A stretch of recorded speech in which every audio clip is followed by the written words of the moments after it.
Christina Schauer was born October 2, 1899 in Russia.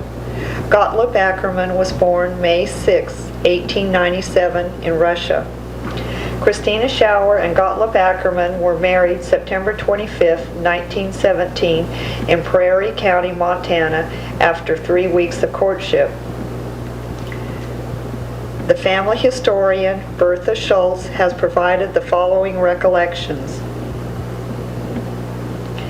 After a short time of married life, Gotlieb found out that his bride was well along with child from a previous courtship. The fellow joined the army during World War I and never did return. When the baby boy was born, it did not live long or was stillborn. Gotlieb and Christina lived with the grand folk Ackermans for about a year. Gotlieb and Christina moved into their first homestead, which was about 3 miles from the grand folks. The homestead was 75 miles from Miles City, where they would take their grain to sell and buy their grocery supplies. This trip would take about a week and was usually made by several of the neighbors at one time with their wagons and teams. Bertha Ackerman was born January 2, 1918, and Ida Ackerman on March 6, 1920. Rudolph Henry Ackerman was born on September 16, 1921, and Edwin on March 6, 1923. Alvin was born on September 3, 1924, and Esther on April 5, 1926. Bertha and Ida started school about 1.5 miles from home, with a total of 6 students attending this school. The homestead was not very good farmland, as most of it is badlands and good places for rattlesnakes. Gotlieb could not make much money raising grain. In the fall of 1926, he got a job harvesting the fields near Luster. After the fall harvesting, Gotlieb rented a place with good farmland and a house and outbuildings that were in poor condition. Gotlieb and a number of our neighbors got together and helped us move. The men trailed the cattle, milked the cows, and moved the wagons with our household items, pigs, and chickens. The trip was 125 miles long and took a week. Christina and the children stayed with the grand folk Ackermans for a week. Fred Bollinger took everyone to their new home by car, crossing the Missouri River on a ferry boat at Oswego. When we arrived at our new home, the men were there with the cattle and wagons and were busy cooking their supper out on an open fire. It didn't take long, and they had our stove and belongings in the house, and we were put to bed. In a couple of days, Dad and the other fellows went back to the old place, and Dad got some more stuff. Uncle Theo Schauer stayed with Mom and us to help with the chores. After a few days, it got cold and started to snow. The old house was hard to keep warm. The kids had to go to bed in order to stay warm. Uncle Theo gathered up every bit of burning wood he could find. A few days later, he went to our neighbors, the Blankenships, for a couple pails of coal. They gave him a big gunny sack full and put it on a little sled so he could pull it home. The closest school, grocery store, and post office was at Volt, 1.5 miles from home and 25 miles from Wolf Point. William Ackerman was born December 12, 1927. Gotlieb was doctor and nurse for all the children at this time. In the summer of 1928, Gotlieb bought a farm closer to Volt, and the Ackermans moved. William took sick during the winter of 1928 with spinal meningitis and passed away on April 28, 1929. Dad made a little blue casket, and Mom made a pretty little light blue romper for him. He was buried in the Mennonite Cemetery near Volt. Johnny was born June 9, 1929. Carly arrived on February 13, 1931.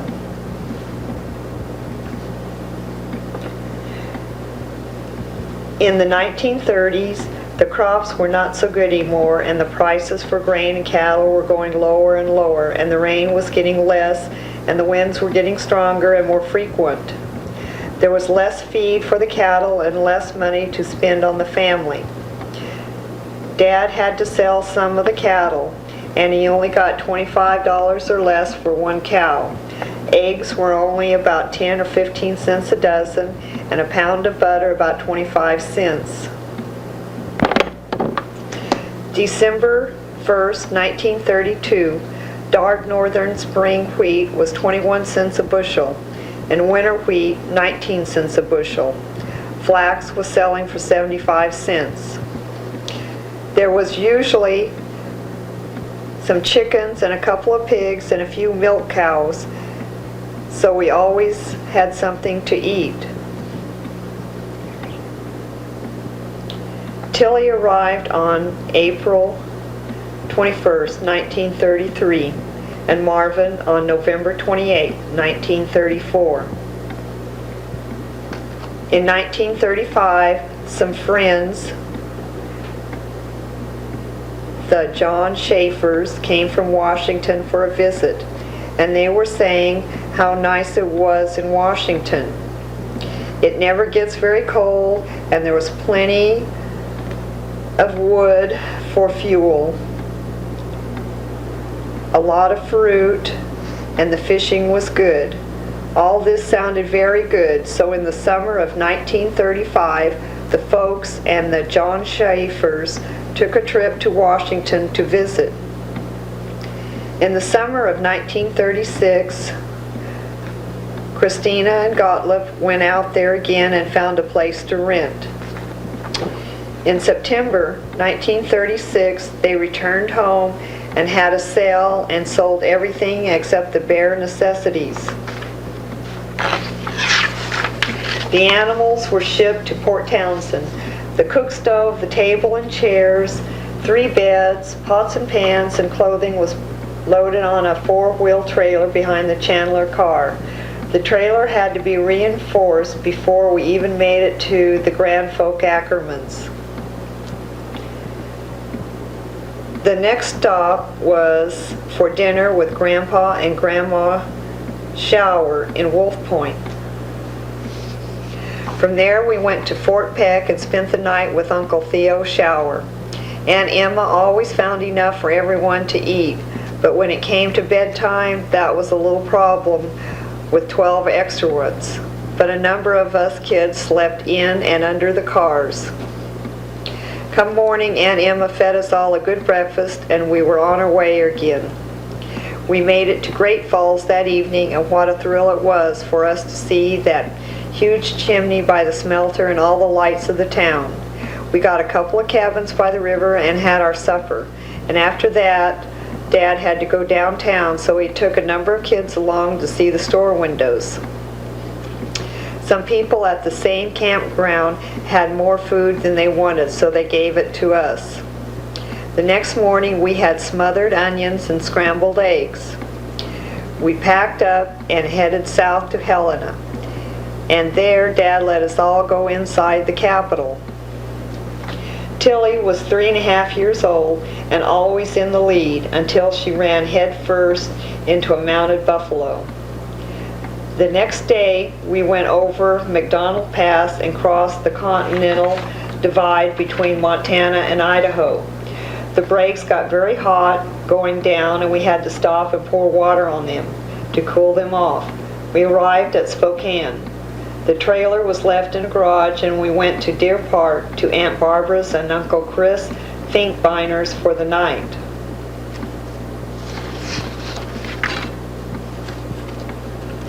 At Center, Washington, we unloaded our stuff into this old house and then went to Quilcene and had supper with Mr. and Mrs. John Hyde.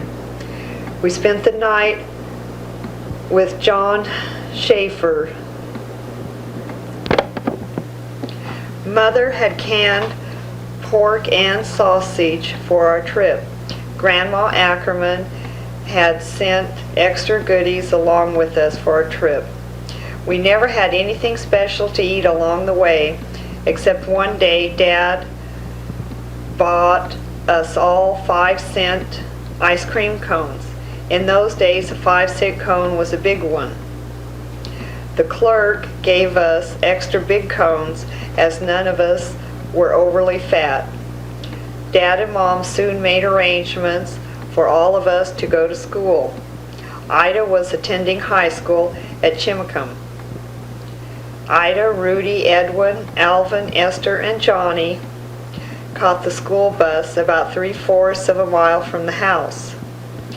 Dad always figured Ida should go to high school because she was never very strong for doing heavy work.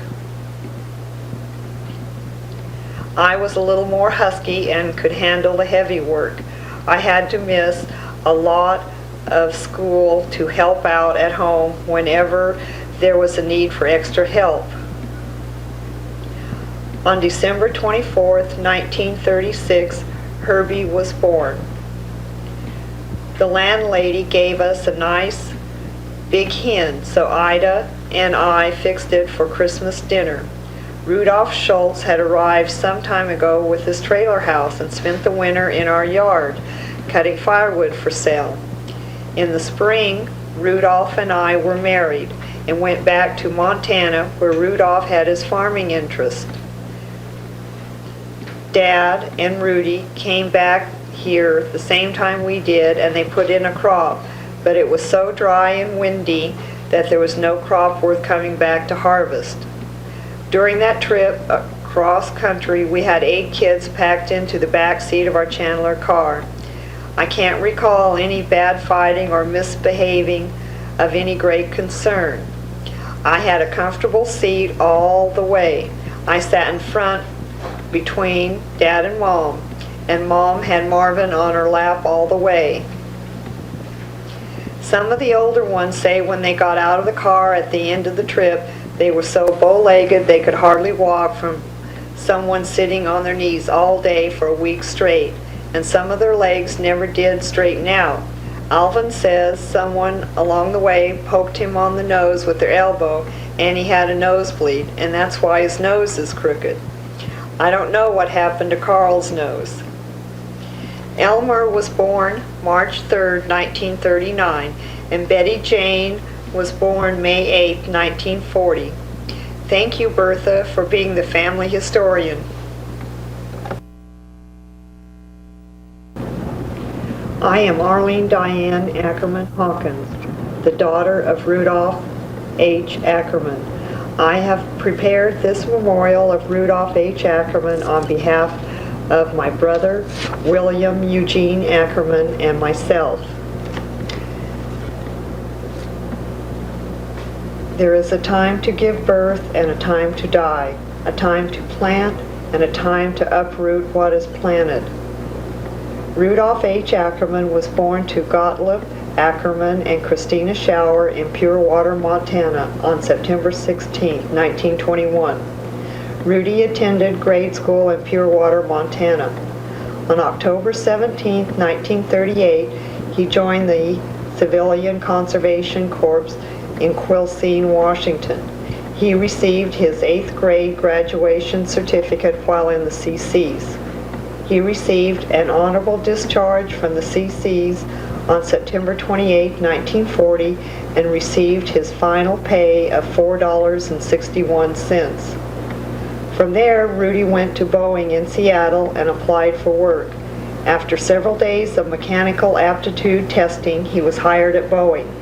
He lived in a small one-bedroom cabin. About all that Dad could say about it was that it was dry and warm with a wood heater. He had to hitchhike back and forth to work every day. He started saving his money to buy a car. After a month or so, his father, Gotlieb, came to see him at the cabin. Up until this time, Dad had been giving money to Grandpa Ackerman to help pay for Grandma Ackerman's medical expenses. Dad gave him some of the money he was saving to buy a car, even though Grandpa Ackerman never asked him for any money. Eventually, he saved enough money to buy an old car. In the summer of 1942, he was drafted. He rode the bus up to Port Townsend with several other young men from Quilcene. One of the talkers on the bus was telling everyone not to do very well on the testing, and they would not get drafted and sent overseas. Dad did not think that this was right, and he felt that he should always try to do his best. If you tried your best, you had a better chance of being on the top of the pile than being on the bottom of the pile. On August 6, 1942, he was inducted into the U.S. Air Force because of his high scores on the mechanical aptitude testing. He remained in the Air Force for over 2 years. He was transferred to the U.S. Army and went to Europe at the end of World War II. On March 31, 1946, at Fort Lewis, Washington, he was discharged from the Army. On the day he was being discharged, there was one real long line and one short line. He got in the short line and ended up being put in the reserves. Between September 1947 and September 1950, he worked at Crown Cellarback Paper Company in Port Townsend, Washington, as a paper bag press operator. Between 1947 and 1950, he built or remodeled his first house in Quilcene. On June 29, 1950, he married Anna Margaret Chapman in Monticello, Kentucky. November 16, 1950, he was placed on active status in the U.S. Army as a result of the Korean conflict. Arlene Diane Ackerman Hawkins was born on June 24, 1951, at Fort Lewis, Washington. He received an honorable discharge from the U.S. Army on October 15, 1952. He moved back to Monticello, Kentucky, and farmed Ruth and Floyd Chapman's farm. He built 2 rental houses on land adjacent to the farm. He learned how to raise prime-grade tobacco. He built 2 ponds, a tobacco barn, a tractor barn, several outbuildings, and a silo. William Eugene Ackerman was born January 20th, 1954, at Somerset, Kentucky. All of us moved back to Tacoma, Washington, then to Longview, Washington, and then down to Bend, Oregon in 1956. Mom and Dad borrowed some money from Hubert Hubbard to buy the farm out on Reed Market Lane. I started the first grade while we lived on the farm. I remember going to the Redmond livestock auction to buy calves. I was always jumping around and singing along with the auctioneer. Dad and Mom were always telling me to be still and be quiet so that the auctioneer would not think that Dad had bid on the calves. Dad would buy the calves and then raise them for a year and then sell them. I always liked to feed the baby calves.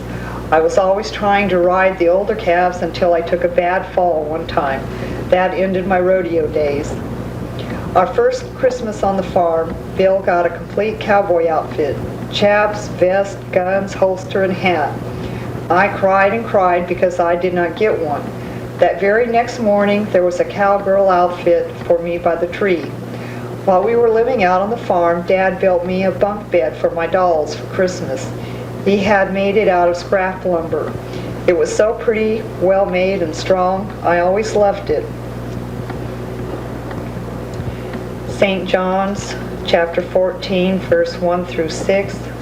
Let not your heart be troubled. Ye believe in God, believe also in me.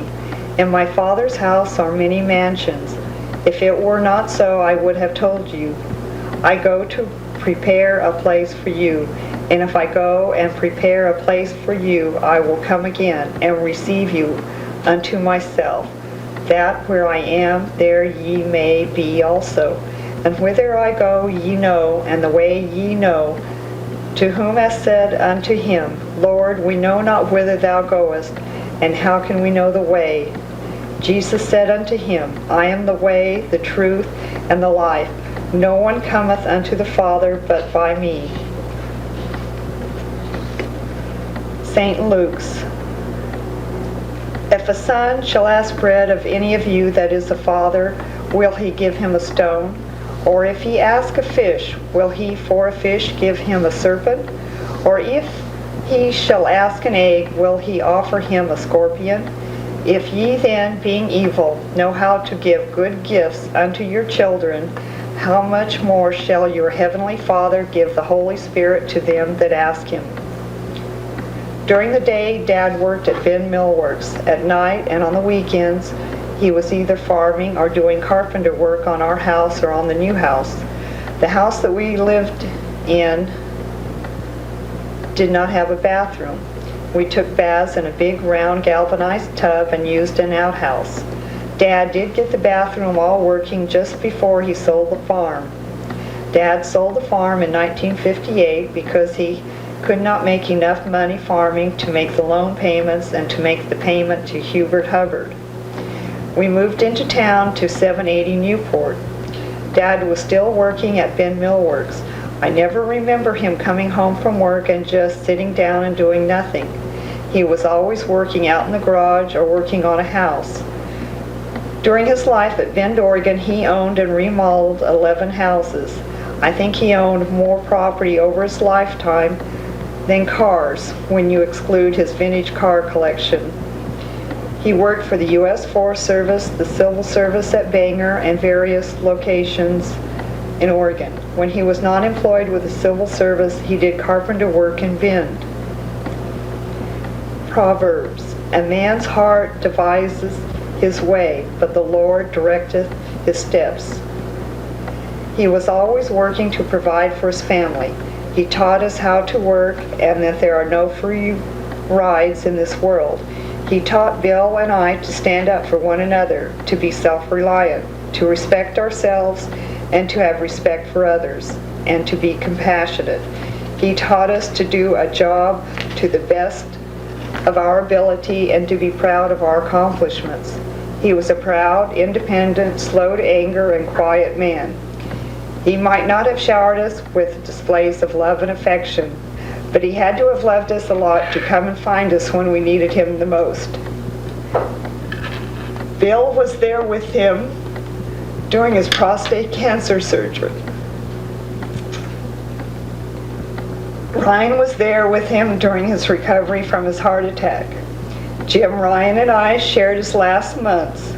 His brother Carl, Carl's son Jeff, and Bill visited him during his last week on this earth.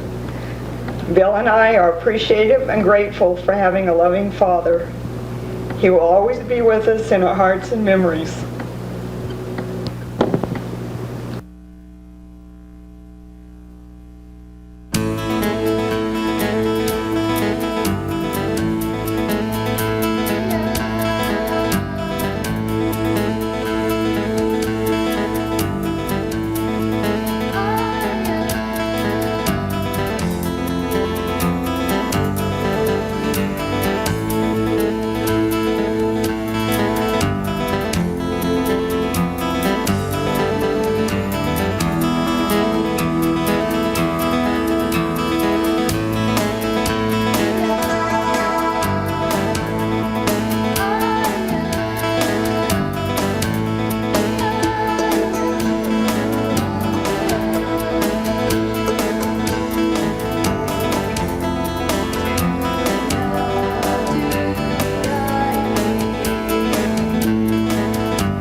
See the cars at the River House Motel in the evenings. And a show sure to get your motor running will rev up in Bend tomorrow. An antique engine display and demonstration will be at the Bi-Mart parking lot all day Saturday and Sunday.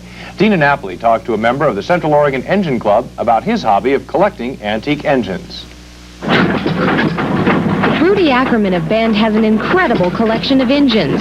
To start off with, Ackerman owns about a dozen classic cars, nothing newer than a 1936 model. He has Model A's and T's that he claims are so common you can buy them in a dime store, and then he's got some true rarities, such as a Whippet and a 1923 Franklin. But it's not just cars and automobile engines that drive this man. Ackerman loves to collect one-piston engines that run on gasoline or kerosene. Well, most of these was used to pump water for the cattle on the ranches and to run a buzz saw, machinery like in a blacksmith shop or table saws, and even some of these, not this big, but was used, believe it or not, to run your washing machine. Ackerman has about 30 engines and claims 99% of them run just as though they were brand new. Most are over 70 years old. He says he finds engines mainly in the Pacific Northwest at auctions, swap meets, or even junkyards. I'm more or less looking for a rare one. Not a common one, a rare one that nobody else has got. Ackerman started collecting engines during the past few years only as a hobby. He says it beats reading books or watching TV and likes to show them off. They was built better then than they are now. They was built to last. For News Central, I'm Dina Napoli.